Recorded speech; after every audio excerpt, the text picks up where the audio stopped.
नमस्कार दोस्तों, मैं पांडे सर लक्ष्य डिफेंस अकादमी मुरार की तरफ से आज आपका पुनः स्वागत करता हूं। आज बेटा अपन हिस्ट्री का नेक्स्ट टॉपिक लेकर हाजिर हुए हैं, मौर्योत्तर काल में विदेशी आक्रमण। इसके मतलब है मौर्य काल के बाद विदेशी आक्रमण देखेंगे अपन। कुछ मेन विदेशी आक्रमण के बारे में अपन बात करेंगे। मौर्य काल से पहले अपन ने इससे पहले विदेशी आक्रमण पढ़े थे। दो लोगों ने विदेशी आक्रमण किए थे, दो प्रकार के ने, यूनानी आक्रमण था और ईरानी आक्रमण था। जब वो कब था? मौर्य काल के पहले का। अब अपन पढ़ेंगे मौर्य काल के बाद। तो मौर्य काल के पतन के बाद मगध क्या हुआ? छोटे छोटे टुकड़ों में बट गया। तब मौर्योत्तर का मतलब है मौर्य काल के बाद। मौर्योत्तर काल में भारत पर 4 विदेशी आक्रमण हुए। कौन कौन से? पहला था इंडो ग्रीक, दूसरा था शक वंश, तीसरा था पहलव वंश या पारसियाई, इंडो ग्रीक का दूसरा नाम हिंद यवन था, और चौथा था कुषाण वंश। इन 4 लोगों ने विदेशी आक्रमण किए थे। इसकी अपन ने ट्रिक लिखा दी है। इंडो का मतलब I for Indo, S for शक, P फॉर पहलव और K फॉर कुषाण। ठीक है, तो ISPK के नाम से ट्रिक याद रखेंगे मौर्योत्तर काल के बाद, यानी मौर्य काल के बाद के लिए। ठीक है, एक एक करके अपन इनके बारे में थोड़ा सा बेसिक देखेंगे। कुषाण वंश इसमें सबसे ज़्यादा इंपॉर्टेंट है, जिसका अपन थोड़ा ज़्यादा बेसिक देखेंगे। ठीक है, सबसे पहला आक्रमण इंडो ग्रीक या हिंद यूनानी। हिंद यूनानी इसलिए कहते हैं इसको, इन लोगों को, क्योंकि ये यहीं आकर बस गए थे। मौर्योत्तर काल में भारत पर आक्रमण करने वाला पहला विदेशी कौन था? यवन ग्रीक आक्रमणकारी डेमीट्रियस प्रथम था। मैंने ब्लैक से लिख दिया है बेटा, ये आपको नोटेड नीचे अंडरलाइन कर लेना है, जो कि आपको याद करना है। डेमीट्रियस प्रथम की राजधानी क्या थी? साकल थी। इस वंश का सबसे प्रतापी शासक कौन था? मेनांडर, जैसे बौद्ध साहित्य में दूसरा नाम उसका मिलिंद भी मिलता है।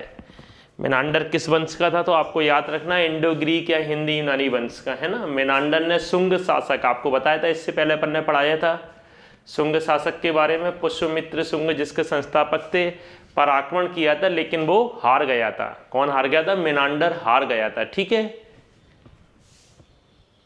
सेकेंड आक्रमण हुआ था बेटा शक आक्रमण। तो यूनानियों के बाद मध्य एशिया, शक कहाँ से आए थे बेटा? याद रखिए, मध्य एशिया के शकों ने भारत पर आक्रमण किए। भारत पर आक्रमण बहुत हुए हैं, क्योंकि भारत सोने की चिड़िया कहा जाता था। आपको भी मालूम है, पहले भारत के पास बहुत विशाल भंडार थे, बहुत पैसा था, अच्छा संपन्न था। तो कौन ने आक्रमण किया? शक आक्रमण हुआ था सेकंड नंबर पे मौर्योत्तर काल में। 57 ईसा पूर्व उज्जैन के एक स्थानीय राजा ने मथुरा के शक शासक को पराजित किया था। ठीक है, और नाम याद नहीं रखना है आपको, जितना लिखा है उतना ही याद रखना है। 57 ईसा पूर्व में विक्रम संवत की नामक कैलेंडर चलाया था। ये इंपॉर्टेंट है, विक्रम संवत नामक कैलेंडर कब चलाया था? 57 ईसा पूर्व में चलाया था। ठीक है, ये कई बार क्वेश्चन पूछा गया है, विक्रम संवत नामक कैलेंडर कब चलाया गया? 57 ईसा पूर्व। इस वंश का सबसे प्रतापी शक शासक कौन था? उज्जैन का रुद्रदामन था। उज्जैन का कौन था? रुद्रदामन। ठीक है, गुजरात में सुदर्शन झील को चंद्रगुप्त मौर्य ने बनवाया था, जिसका पुनः निर्माण रुद्रदामन ने करवाया था। किसी अभिलेख में ऐसा बताया गया है। ठीक है, रुद्रदामन ने कौन सी झील का पुनः निर्माण करवाया? सुदर्शन झील। इस वंश का अंतिम शासक कौन था? रुद्रसिंह तृतीय था, जिसे गुप्त शासक चंद्रगुप्त द्वितीय ने पराजित किया था। अभी अपन आने वाले वीडियो में गुप्त शासक पढ़ेंगे अपन। ठीक है, तीसरा वंश आ गया पहलव वंश। इसका इतना ज़्यादा इंपॉर्टेंस नहीं है बेटा। पहलव वंश के बारे में अपन को ज़्यादा नहीं याद रखना है, 2-3 लाइनें याद रखना है। पहलव वंश कहाँ से आए थे? मध्य एशिया में ईरान से आए थे। भारत में इस वंश का प्रथम शासक कौन था? मिथ्रिडेटस था, ये याद रखना है। जो मैंने ब्लैक मार्कर से लिखा है बेटा, अंडरलाइन कर लेना, उसको याद रखना है। पहलव वंश के समय में ही ईसाई धर्म प्रचारक सेंट थॉमस, याद रखना है, ईसाई धर्म प्रचारक सेंट थॉमस भारत आया था। ये भारत आने वाला पहला ईसाई प्रचारक था। सबसे इंपॉर्टेंट बेटा इसमें कुषाण वंश है, सबसे आखिरी वाला जिसने विदेशी आक्रमण में आता है। तो कुषाण वंश का संस्थापक कौन था? कुजुल कैट फिसस था, लेकिन वास्तविक संस्थापक किसे माना जाता है? बिम कैट फिसस को माना जाता है। ठीक है, जैसे अपन ने महावीर पढ़े थे कि वास्तविक संस्थापक जैन धर्म में महावीर थे, ऐसे ही जो शैव धर्म को मानता था ये बिम कैट फिसस। कुषाण वंश का प्रसिद्ध शासक कौन था? कनिष्क था। कनिष्क के बारे में पढ़ना है, ये इंपॉर्टेंट है। कनिष्क ने 78 ईस्वी में अपना राज्य अभिषेक करवाया था। इसी उपलब्धि में कनिष्क ने किसकी शुरुआत करी थी? शक संवत। तो एक विक्रम संवत है, एक शक संवत है। तो शक संवत की प्रारंभ कब हुआ था? 78 ईस्वी में हुआ था। ठीक है। कनिष्क की राजधानी क्या थी? पुरुषपुर, पेशावर थी। सबसे ज़्यादा सोने के सिक्के किसके शासनकाल में चलाए गए? कनिष्क के शासनकाल में। सोचिए आप, पहले सोने के सिक्के चलते थे। सर्वाधिक शुद्ध सोने के सिक्के कनिष्क के शासनकाल में चलाए गए।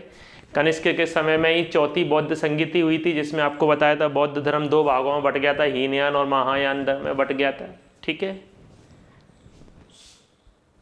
कनिष्क के दरबार के प्रसिद्ध विद्वान कौन थे? वसुमित्र थे, अश्वघोष थे, नागार्जुन और चरक थे बेटा। ठीक है। अश्वघोष कौन था? कनिष्क का राज्य कवि था, जिसने बुद्ध चरित्रम नामक किताब लिखी थी। मालूम होना चाहिए, इंपॉर्टेंट क्वेश्चन है। नागार्जुन ने शून्यवाद का दर्शन दिया था।